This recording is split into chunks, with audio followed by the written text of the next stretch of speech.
जय श्री श्याम दोस्तों, राधे राधे। आज के वीडियो में आप सबके साथ शेयर कर रही हूँ एकादशी में आपको श्याम बाबा की पूजा जो है वो किस प्रकार से करना है। देखिए, बहुत सारे लोग पहुँच जाते हैं खाटू श्याम धाम और बहुत सारे लोग नहीं पहुँच पाते हैं। जो लोग नहीं पहुँच पाते हैं वो घर पर बैठकर भी बाबा की सेवा पूजा आराधना करके अपनी समस्त मनोकामनाओं को पूरा कर सकते हैं। किस प्रकार से बाबा श्याम की पूजा करना है, इस वीडियो में बिल्कुल सरल नियम, बिल्कुल सरल विधि जो है वो आप सबके साथ शेयर कर रही हूँ। तो आप भी इसी प्रकार से पूजा जो है वो कर सकते हैं। आप चाहें तो इसमें बहुत सारी चीज़ें और ऐड कर सकते हैं, जैसे आप पान जो है वो चढ़ा सकते हैं, कच्चा दूध चढ़ा सकते हैं, या बहुत सारे चीज़ें जैसे ड्राई फ्रूट्स चढ़ा सकते हैं, जोड़े लौंग के, इलायची के जोड़े चढ़ा सकते हैं। मैंने बहुत सारे उपाय जो हैं वो अपने चैनल पर डाल रखे हैं, तो उन उपायों में से कोई भी उपाय जो है वो भी आज के दिन किया जा सकता है। किस प्रकार से बाबा श्याम की पूजा करने से आपकी समस्त मनोकामनाएं पूरी होती हैं, चलिए आप सबको दिखाती हूँ कि पूजा कैसे करें और मनोकामनाओं को पूरा कैसे करवाना है। सबसे पहले एक कोई जगह चयनित कर लीजिए, साफ स्वच्छ जो है वो वहाँ पे कर लीजिए, गंगा जल से पवित्र कर लीजिए। कच्चा है तो लीप लीजिए गाय के गोबर से। फिर वहाँ पे चौकी लगा लीजिए, एक पटा डाल के, फिर पीला या लाल कोई भी वस्त्र बिछा लीजिए। फिर बाबा श्याम की जो भी फ़ोटो है, तस्वीर है, विग्रह है, जो भी है, यदि कैलेंडर है तो वो आप यहाँ पे चिपका सकते हैं। और यदि आपके पास विग्रह है तो, या शीश है बाबा का, तो आप उसको प्रॉपर पंचामृत से भी स्नान करवा सकते हैं। और यदि फ़ोटो तस्वीर है तो आप बहुत ही सरल तरीके से पूजा जो है वो कर सकते हैं। तो चलिए जो पूजा है वो हम शुरू करेंगे। और सबसे पहले मेरे पास एक तस्वीर है बाबा की, तो हम यहाँ पे तिल का आसन देंगे, क्योंकि एकादशी में चावल निषेध है। आप पुष्प रख सकते हैं या तिल रख सकते हैं। मैंने यहाँ पे तिल का आसन दिया है, बाबा श्याम को विराजमान किया है। जैसे कि मैंने बता दिया, मेरे पास फ़ोटो है तो मैं फ़ोटो रख रही हूँ। आपके पास जो भी तस्वीर, फ़ोटो, विग्रह, शीश जो भी है वो आप रख के पूजा कर सकते हैं। हमें क्या करना है, अब देखिए, जैसे यहाँ पे हमने जो तिल का आसन है वो दे दिया है, और अब हम सबसे पहले एक और आसन जो है वो दे के और अपना जो दीपक है वो हम प्रज्वलित करेंगे। और दीपक जो है वो प्रज्वलित करने के बाद में अपनी जो पूजा है, जो सेवा है, वो हम अपनी शुरू करेंगे। यहाँ पे मैंने एक प्लेट रखी है, उसके ऊपर रख दिया है दीपक। आप चाहें तो शुद्ध देसी घी का दीपक जला सकते हैं, या आप चाहें तो तिल के तेल का भी दीपक जो है वो जला सकते हैं। यहाँ पे मैंने दीपक के आसपास थोड़े से जो पुष्प हैं वो डाल दिए हैं। आप नीचे आसन में भी रख सकते हैं और इस प्रकार से भी रख सकते हैं। और जो दीपक है वो प्रज्वलित ज़रूर कीजिए। यहाँ पे मैं गोल बाती का दीपक जला रही हूँ, आप लंबी बाती भी ले सकते हैं।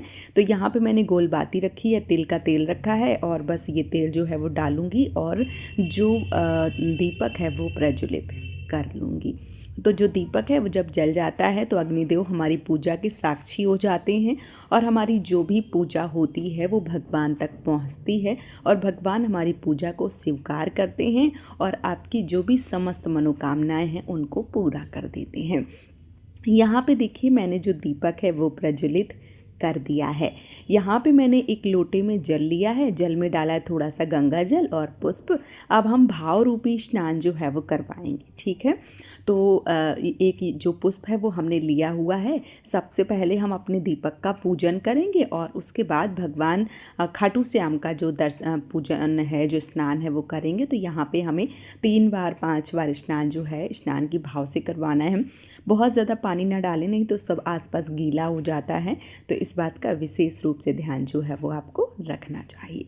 अब हम क्या तिलक करेंगे, यानी कि दीपक का पूजन करेंगे। तो सबसे पहले मैंने यहाँ पे रोली कुमकुम से जो दीपक का पूजन है वो कर दिया है। थोड़े से तिल डाल दिए हैं। कहते हैं कि एकादशी में तिल चटकाना बहुत ज़्यादा शुभ होता है, तो हमने यहाँ पे थोड़े से तिल जो है वो डाल दिए, थोड़ा सा पुष्प जो है वो डाला हुआ है, और इस प्रकार से जो हमारे दीपक का पूजन है वो हो जाता है। अब हम क्या करेंगे, अब हम बाबा श्याम की पूजा करेंगे। तो यहाँ पे हमने जो स्नान है वो करवा दिया है और अक्षत के रूप में थोड़े से तिल जो है वो चढ़ा दिए हैं। अब हम क्या करेंगे, तिल चढ़ाने के बाद में अब हम बाबा को जो तिलक, रोली, चावल है, पुष्प है, वो सारी चीज़ें जो हैं वो चढ़ाएंगे। सबसे पहले वस्त्र रूपी कलावा, आपके पास है तो कलावा चढ़ा दें, कोई कपड़ा है नया कोरा तो बाबा को वो कपड़ा पहनाएं। मैंने यहाँ पे पीले रंग का वस्त्र पहनाया है, साथ ही साथ फूलों की माला जो है वो पहना दी है। जो भी चीज़ें हैं, यदि माला नहीं है तो आप कोई भी 1-2 पुष्प जो है वो भी चढ़ा सकते हैं। देखिए, जो भी चीज़ें हों उनसे आपको पूजा कर लेना चाहिए। भाव आपका बहुत अच्छा होना चाहिए। बाबा आपकी पूजा को तुरंत स्वीकार करते हैं, बस भाव अच्छे होने चाहिए। कोई चीज़ नहीं भी होगी तब भी चलेगा, लेकिन भाव अच्छे रखें। यहाँ पे हम जो बाबा को तिलक है वो करेंगे। तो बाबा को हमने कर दिया है तिलक, इसके साथ ही साथ हमने अक्षत के रूप में फिर से तिल जो है वो थोड़े से लगा दिए हैं। चावल बिल्कुल निषेध है, इस बात का ध्यान रखें। यहाँ पे इत्र की सेवा जो है वो बाबा को ज़रूर दें। थोड़ा सा आप रुई में लेके भी लगा सकते हैं या आप हाथ में लेके भी थोड़ा सा जो इत्र है वो ज़रूर लगावें, क्योंकि इत्र जो है वो बहुत ज़्यादा विशेष होता है बाबा श्याम की पूजा में। तो यहाँ पे मैंने थोड़ा सा इत्र लिया है और इस प्रकार से मैं इत्र की सेवा जो है वो बाबा को दे रही हूँ। यहाँ पे मैंने जो इत्र है वो लगा दिया है। तो इत्र आपके पास किसी भी फ्लेवर का है वो आप ज़रूर लीजिए। ये जो इत्र है वो मैं खाटू श्याम धाम गई थी, वहीं से लेकर आई थी। तो क्योंकि एक बार जाओ और कई सारे बड़े बड़े लेकर आओ तो काफ़ी दिन तक चलता है, छोटी छोटी बोतलों में चलता नहीं है। तो मैं एक बार जाती हूँ तो ले आती हूँ। तो मैंने यहाँ पे जो इत्र है वो चढ़ा दिया है। अब देखिए, एक पान का पत्ता लेना है आपको, उसके ऊपर आपको बतासे रखने हैं और इसके साथ ही साथ जो लौंग, इलायची है वो भी रखनी है और एक पुष्प रखना है। आप अपने सामर्थ्य के अनुसार कुछ दक्षिणा जो है वो रख के ये बाबा को ज़रूर चढ़ाइए। हमारे यहाँ इसको कहते हैं वीड़ा बतासा और कुछ लोग कहते हैं मुख शुद्धि के लिए रखते हैं, लेकिन इसको चढ़ाने का जो फल है वो विशेष है। तो जब भी आप बाबा श्याम की पूजा करें तो ये जो है वो ज़रूर चढ़ावें। तो यहाँ पे मैंने ये जो वीड़ा बतासा है वो चढ़ा दिया है और इसके साथ ही साथ अब हम जो भी चीज़ें हैं हमारे पास वो हम चढ़ाएंगे। यानी कि जो भी फल के रूप में है या भोग के रूप में है, प्रसाद के रूप में है, जो भी आपने बनाया, आज के दिन चूरमा बनाया है, कुछ नहीं है तो आप बतासे का भोग लगा सकते हैं, किसी भी प्रकार की मिठाई का भोग लगा सकते हैं, आप ड्राई फ्रूट्स का भोग लगा सकते हैं। यहाँ पे मैं सरल पूजा दिखा रही हूँ आप सबको, तो चाहे तो आप बतासा चढ़ा दें या कोई भी मिष्ठान बनाया है। तो जैसे मैंने यहाँ पे गुलाब जामुन बनाए हैं तो मैं बाबा को गुलाब जामुन का भोग लगा रही हूँ। आप चाहें तो कोई भी मिठाई भी रख सकते हैं और इस प्रकार से भोग स्वीकार करें। बाबा, हाथ जोड़ के बाबा से प्रार्थना कीजिए कि बाबा भोग जो है वो पूजा और भोग स्वीकार करें। हम तो नादान हैं, हमें बहुत ज़्यादा नहीं आता है, लेकिन भाव से मैं अपनी पूजा जो है वो कर रही हूँ। तो सारी चीज़ों को आप स्वीकार जो है वो ज़रूर कीजिए। अब यहाँ पे 1 लोटा जल जो है वो आपको ज़रूर रखना होता है, क्योंकि जब हम भोजन करते हैं तो हमें जल की आवश्यकता होती है। उसी प्रकार से 1 लोटा जल जो है वो आपको ज़रूर रखना होता है। तो यहाँ पे हमने 1 लोटा जल जो है वो रख दिया है। अब इसके साथ ही साथ आप यहाँ पे फल के रूप में नारियल भी चढ़ा सकते हैं, केला चढ़ा सकते हैं, या जो भी चीज़ें हैं आपके पास वो आप ज़रूर चढ़ाइए। मैंने यहाँ पे नारियल लिया हुआ है। और देखिए, यहाँ पे एक चीज़ बोलूँगी, यदि फल के रूप में नारियल चढ़ा रहे हैं तो आप इसे फोड़ के खा सकते हैं। और यदि आप अपनी अर्जी को लेकर लगा रहे हैं तो अर्जी मैंने किस प्रकार से लगानी है वो मैंने वीडियो डाला है, उस प्रकार से अर्जी लगाइए। और जब आपकी अर्जी पूरी हो जाए तो इस नारियल को आपको जल में प्रवाहित करना होता है। इस बात का विशेष रूप से ध्यान रखें। मैं फल के रूप में चढ़ा रही हूँ तो मैं इस भोग प्रसाद को ग्रहण करूँगी, यानी हमारे यहाँ ये नारियल फोड़ के खाया जाएगा। ठीक है, तो चीज़ों को आपको समझना होगा। यदि आप मान लीजिए कि अर्जी लगा रहे हैं तो फिर नारियल को फोड़ा नहीं जाता है, और यदि भोग के रूप में चढ़ाते हैं तो फिर आप इसे खा पी सकते हैं। अब हम हाथों में थोड़े से पुष्प जो है वो लेकर अपनी कामना को कहेंगे। यदि आप कथा सुनना चाहते हैं तो कथा सुन सकते हैं और ये पुष्प जो है वो बाबा को समर्पित कर देंगे। अब इसके बाद हम जो छोटा सा हवन है वो हम करेंगे। तो हवन जो है वो बाबा श्याम की पूजा में बहुत ज़्यादा ज़रूरी है। कहते हैं जब हम हवन करते हैं, जब हम अग्निदेव को कोई चीज़ चढ़ाते हैं तो भगवान के समक्ष हमारी सारी भोग प्रसादी जो है वो पहुँच जाती है। तो हम यहाँ पर हवन जो है वो ज़रूर करेंगे। हवन के लिए बहुत ज़्यादा तामझाम आपको नहीं करना है, कोई भी हवन का जो कुंड है वो लेना है आपको।